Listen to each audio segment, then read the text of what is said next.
Hello everyone, welcome back to our channel. In today's video, I'm gonna show you how to close Robinhood account. It's a very simple and easy process and I'm gonna guide you through how to do it. Let's get started. First of all, on your phone, launch the Robinhood app. Once you're in the app, make sure that you are logged in with your account. After you are logged in, you'll see this kind of interface.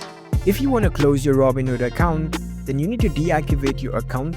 In order to do that, first of all, here you can see the profile icon at the bottom right corner of your screen. Tap on it. You'll see the interface like this.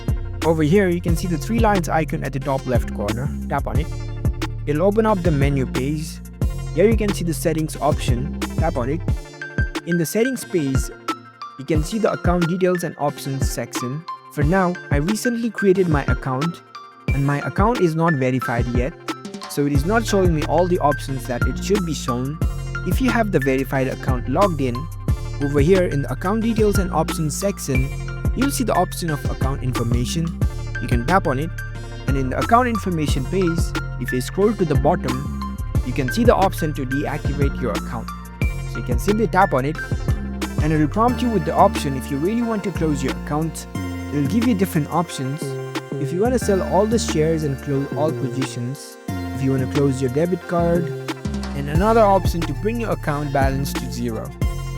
So you can complete the process which is appropriate for you, and once you're done, you can tap on the close account button. That's it. That's how you can easily close your Robinhood account. If you found this video helpful, don't forget to give this video a thumbs up and subscribe to our channel for more tech tips. Thank you for watching.